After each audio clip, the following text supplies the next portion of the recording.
Hola, ¿cómo están? Estamos aquí con Marisol Reguero. ¿Cómo estás, mi Marisol? Muy bien, Jackie, muchas gracias. ¿Y tú? Muy bien. Qué bueno. Vamos a platicar de una vivencia que ella tuvo, que fue la enfermedad de bulimia. Nos va a platicar ella cómo fue que cayó en este trastorno y algunos tips para identificarlo y para pedir ayuda. Bueno, sí.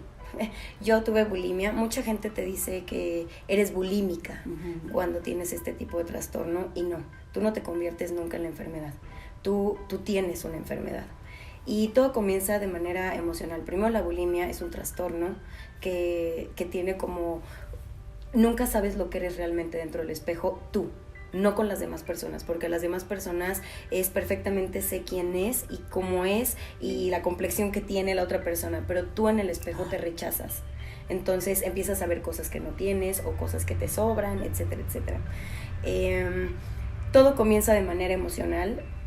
Hubo hace poco un estudio que me hicieron que a mí me pareció maravilloso porque era el tema de la voz. La voz viene relacionada con todo este tema, porque me preguntaron un día, necesito que hagas un estudio o que te vayas un poquito atrás a tu pasado y veas cómo fue tu voz de chiquita.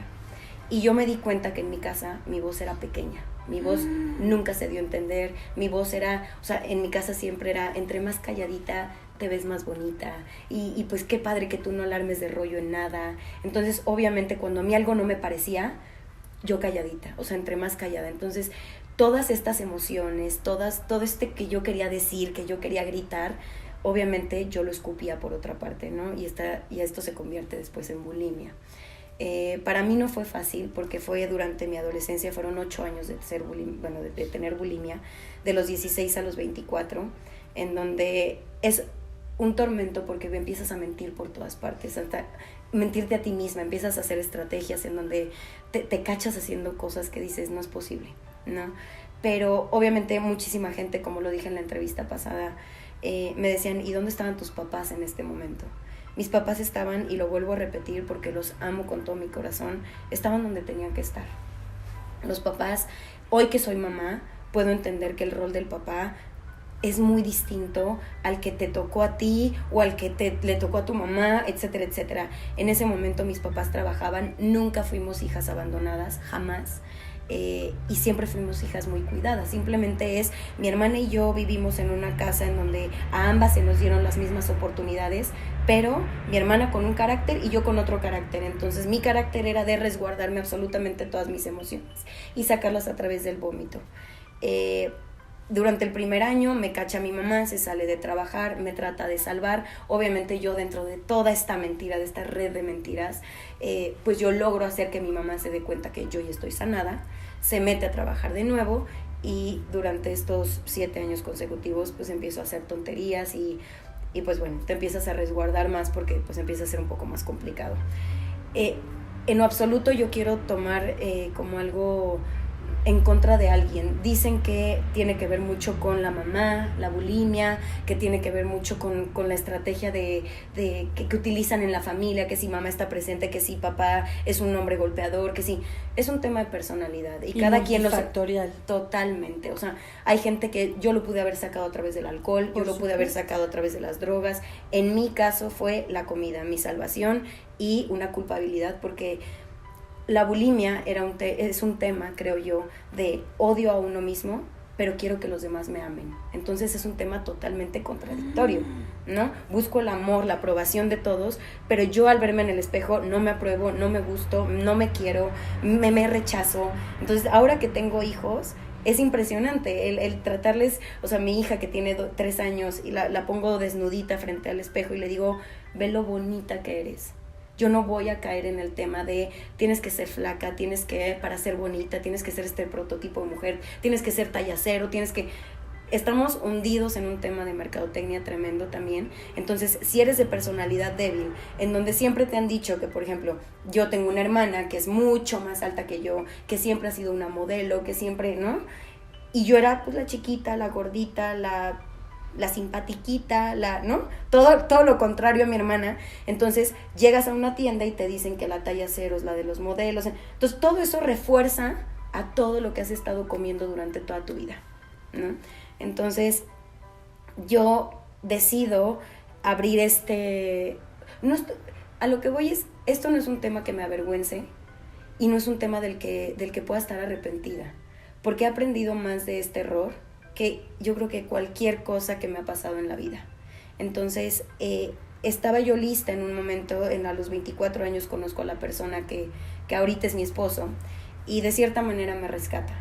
Me dice: Marisol, yo le cuento mi historia. ¿Por qué? Porque llegué a un punto en donde yo pensaba que había tocado piso, en donde yo ya había tocado fondo, en donde yo me veía ya muy mal en un excusado, con muchísimas cosas. Entonces, voy a su ayuda porque siento que es la persona que más me comprende en ese momento, y me dice: no pasa absolutamente nada, somos un gran equipo en las buenas, en las malas, vamos con todo. Salgo adelante, de cierto modo, porque también mi esófago deja de funcionar, por lo tanto, el esófago lo que hace es esto, cuando comemos. Entonces, deja de hacer esto y se queda grandote. ¿Por qué? Porque de tanto vomitar. Entonces, en el momento que se queda de este tamaño, mi esófago, pues yo al hacer cualquier esfuerzo, solito soltaba todo.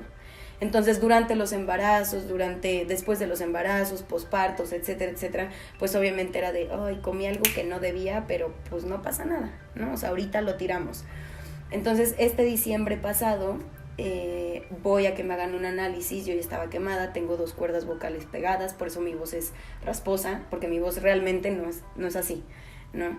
Pero estoy quemada, tengo una quemadura en el esófago, y me dicen: tenemos que hacer una cirugía en donde tenemos que cerrar el esófago y apretar el estómago y engraparlo, ¿no? Para que tú nunca más vuelvas a vomitar.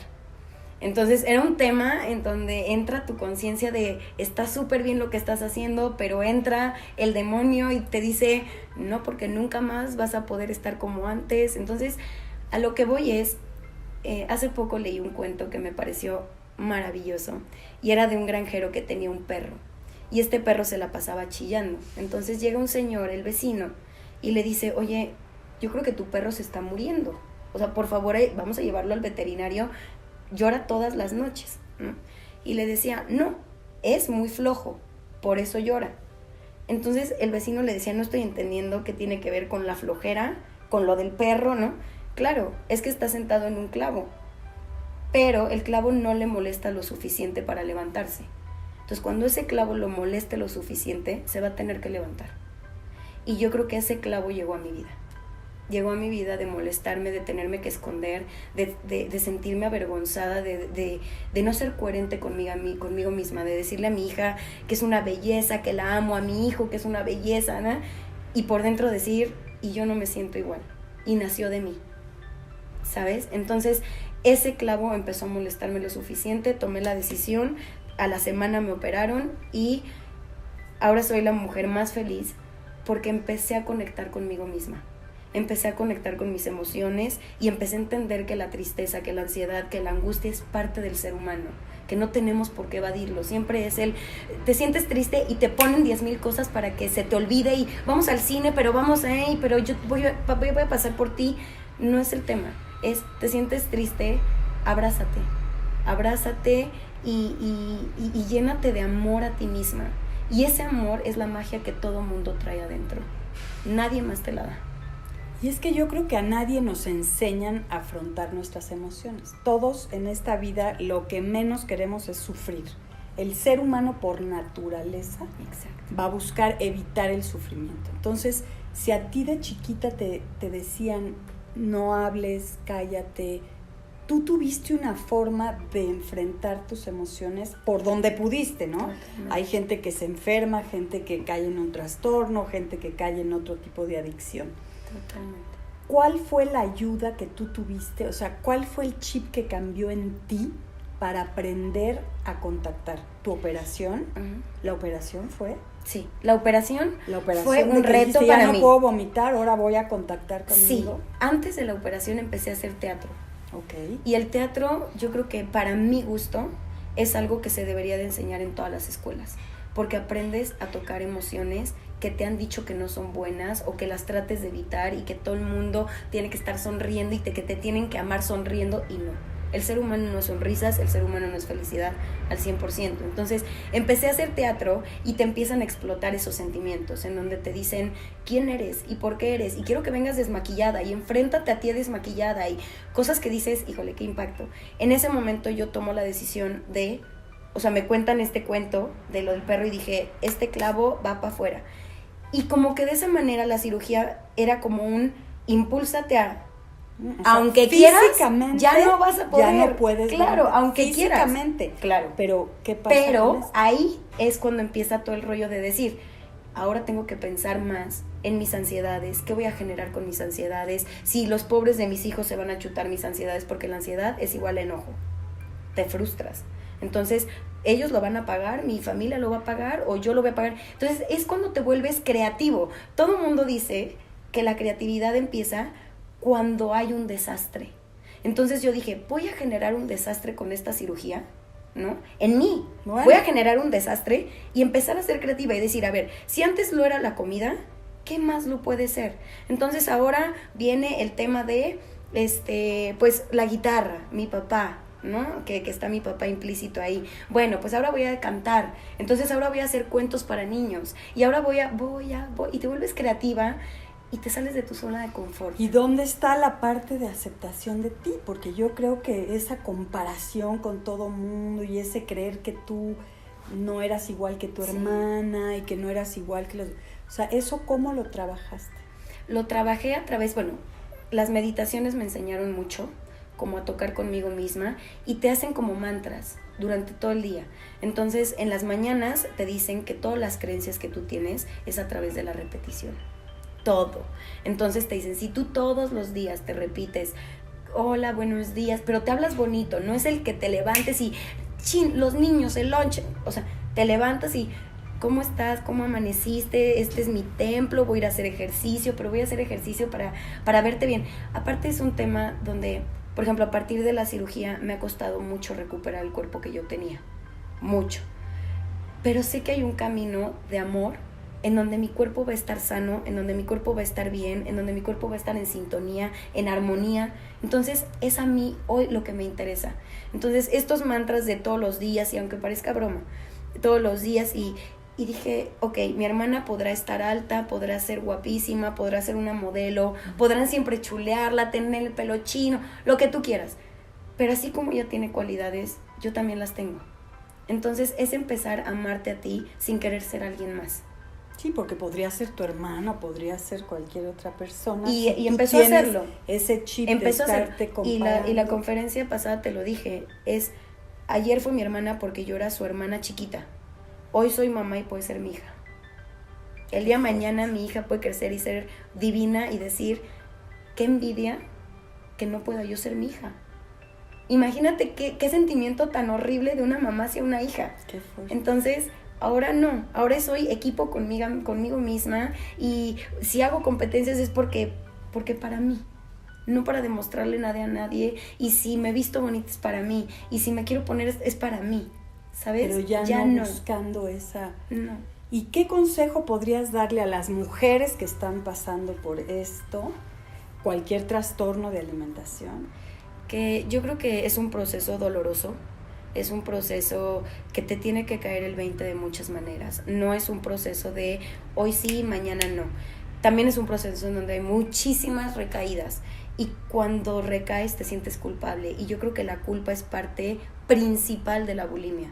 El sentirte culpable de muchas cosas contigo misma. Porque entonces, claro, es un ciclo. Me siento culpable, vuelvo a vomitar. Entonces, pero entonces me siento bien porque estoy comiendo, pero entonces vuelvo a vomitar, entonces me siento culpable. Es un ciclo que nunca termina. Entonces, busquen realmente esa motivación que las hace vivir, que las hace sonreír, que las hace pararse todos los días, que no sea el cuerpo. O sea, entiendo que el cuerpo tiende a ser algo importante para nosotros, pero ¿qué más hay allá de ese cuerpo? Como templo. Exacto, quitámosle tantita atención, y no estoy diciendo que al 100% porque es imposible, pero tantita atención a esa parte física y metámosle más a lo que tenemos por dentro, a lo que nos motiva, qué queremos llegar a ser, por qué somos fuertes, porque esta enfermedad, cuando sales de ella, te hace más fuerte. Bueno, yo creo que cualquier trastorno, como algo maravilloso. Ay, qué padre. Y pues a las mamás, rapidísimo. A las mamás, que es un proceso. Descubren que tienen una hija con un trastorno. Que las acompañen, que no las juzguen, porque de verdad es una enfermedad en donde no te das cuenta. Y que tampoco se sientan culpables. Y que no lo haces por dolo. Tú como una persona que tiene un trastorno, no lo haces con dolo para lastimar a alguien. Simplemente es, no sé de qué manera canalizar esto que siento. Y lo estoy haciendo a través de aquí. Y la otra persona que lo está viendo es, no soy culpable. Y la voy a acompañar en su proceso, porque es hasta que ese clavo le pique demasiado, es cuando se va a levantar. Nada más. Ay, muchas gracias, Ay, pues muchas gracias. Y bueno, no sé si tú das alguna plática o algo que la gente pueda preguntarte. Sí, he estado yendo a universidades y a colegios para niñas adolescentes y es impresionante. Las doy, se me acerca cantidad de niñas, pero con pena. Entonces, pues no, sí doy conferencias, que no les dé pena, y cualquier cosa que necesiten, aquí estoy.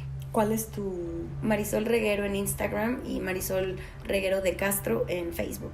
Mil gracias. Ay, muchas gracias a ti por invitarme. Que nos compartas. Gracias a ti. Gracias.